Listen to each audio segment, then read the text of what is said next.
Hi guys, today I wanted to do a video on health anxiety and the importance of routine and responsibility, or structure, depending on how you want to call it. This is especially important, I would say, with health anxiety sufferers. Being a long-term health anxiety sufferer myself, I feel that creating structure and responsibility was one of the main factors that helped me overcome my health anxiety. So I thought I would talk about it just in case anybody else wanted to experiment in the same way that I did, in the hope that it may break a cycle for you so that you can start taking part in more of your life rather than watching it pass before your eyes. So if you are anything like I used to be, I should imagine you already have a routine, and that routine probably mostly consists of procrastination and thinking, and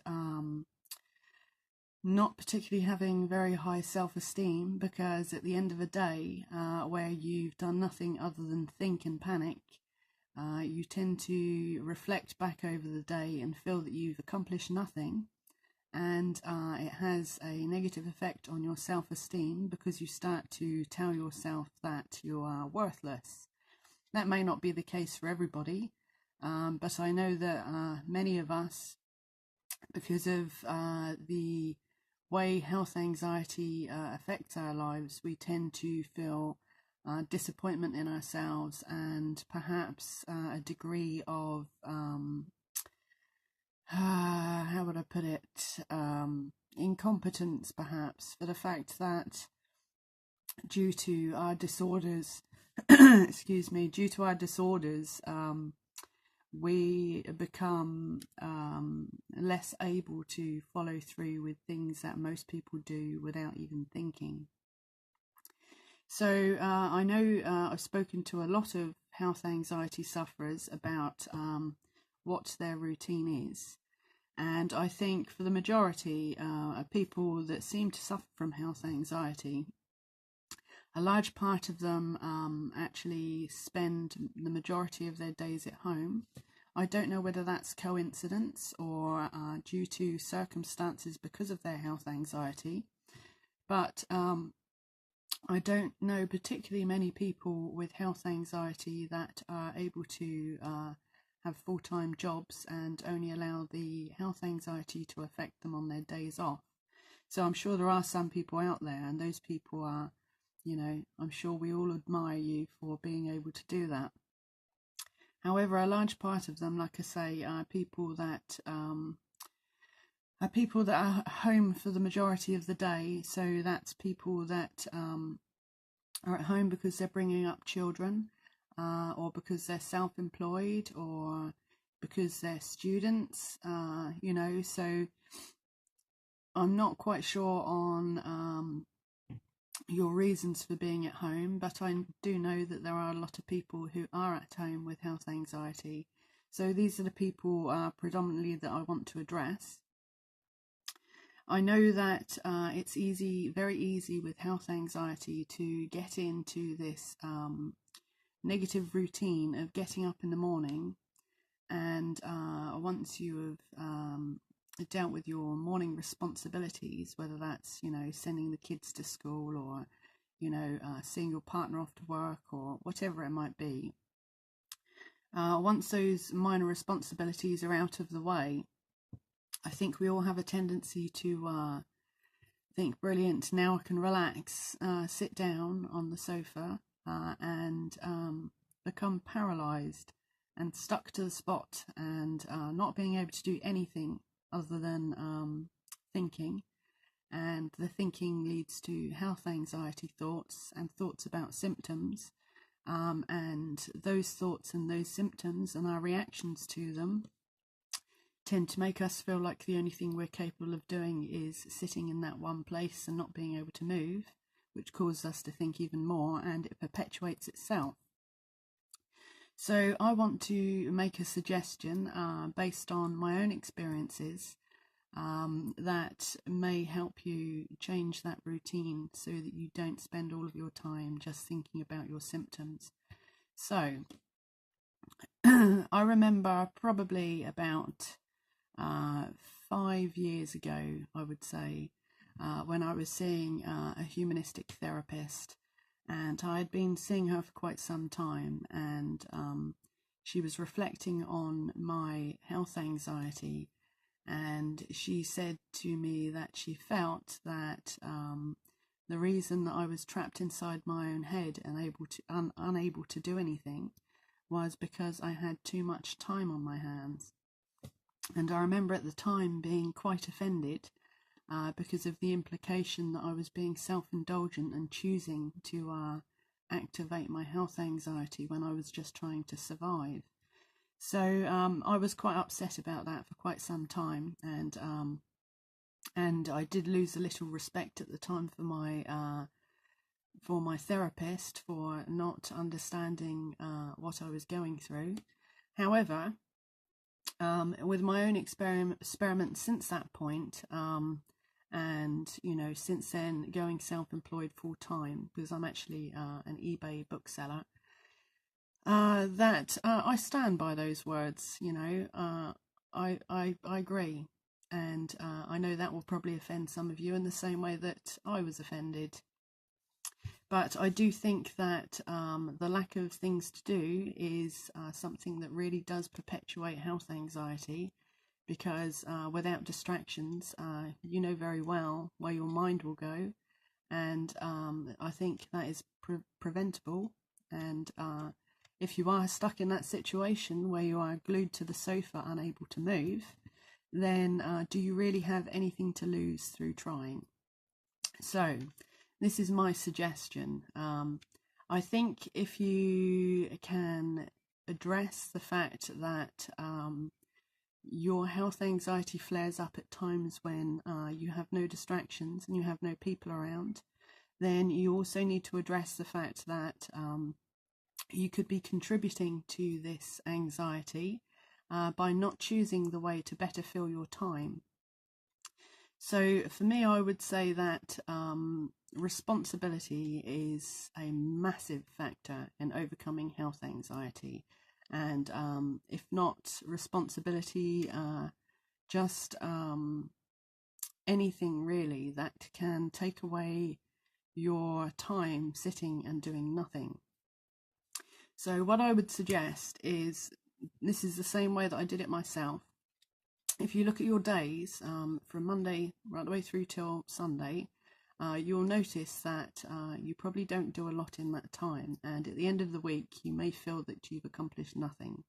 So this is a good little experiment for you to actually test whether or not you actually feel better through filling your time with responsibility and duties. So how I usually sort this problem out is to lay out a plan from Monday to Friday, or you can use a diary if it's easier for you.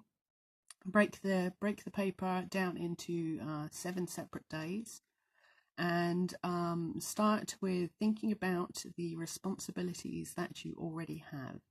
So if you have to sort the kids out for school every morning, then write that into the daily plan and allocate time that it's going to take you to actually do those things.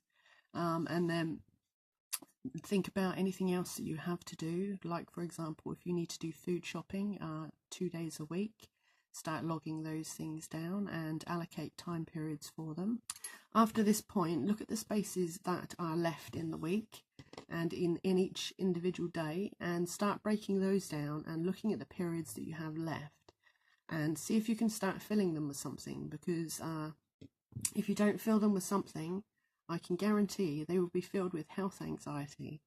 So if you look at, say, Monday, and you've got your responsibilities in the morning with, sorting out the kids, and then you've got nothing until lunchtime, then start breaking down that period in between. So you can say, well, I need to take a shower every day, which is a good thing to actually make as part of a routine, because we do tend to neglect ourselves when we've got health anxiety. and we don't self-care as much as we could. So allocate an amount of time for you to take that shower. Allocate an amount of time in the evenings that you need to cook your dinner for your family or for yourself. If you don't have anything else to fill it with, start thinking about things that could be enjoyable to fill it with. So for some of you, I know that you have hobbies. You may knit, or you may paint, or you may write. Start filling in and blocking in those things as well. Once you run out of hobbies to do, start thinking about things that you've been putting off. So if, for example, you really should be doing the accounting and sorting out your paperwork, but you've been putting it off, start allocating an hour to do that, say once or twice a week, so you can get on top of it. So when you finish doing all of that, you'll actually end up with a plan that is completely filled out for every day of the week, and that will give you a target. So what usually happens when people do these, because I've tried them on a few people now, is the fact that they will get up in the morning and they will look at their plan, and it will say, okay, then you've got to have a shower, you've got to do this, and they will manage to do some of those bits. But then you come to a point where you look at it and it says, okay, then from 3 till 5 o'clock, you've got to do your ironing. And you think, oh, I really don't want to do the ironing. I'd rather do, I'm going to go to the shop. And that's fine, because the aim of this plan is to find anything which is an alternative to sitting on the spot and procrastinating and thinking about your thoughts. So it doesn't matter if you deviate from the plan, and you will find that there are a lot of things in the plan that you won't end up doing, and there are a lot of things that you didn't put into the plan that you did end up doing, which helps you create a following plan for the next week. That has got the things changed around, that you found things that you prefer to the things that were on your list, and things that you could add to your list that you hadn't thought of when you first actually wrote it down in the first place. So it's going to help you for the following week if you manage to do the first one. Now, I think this is very beneficial because it will teach you that you are just as capable of undertaking plans with health anxiety as you are when you don't have health anxiety. In some cases, actually, having health anxiety whilst undertaking these tasks actually makes you accomplish more, because if you've ever had a moment where you've been angry and you've attempted tidying, I think you'll find usually when you angry tidy, you actually end up being more productive than when you tidy and you're feeling quite good. So it's a good way to reassess what your capabilities are by doing them regardless of how you're feeling. So I found that with adding responsibility to my life, I mean, if you can actually turn these things that you're adding into responsibilities, that's even better, because you're tied into obligations. You have to do these things. So if you can actually do that, and you can add all these things into some kind of a routine, I think you will find that you are surprised by yourself at the amount that you can accomplish.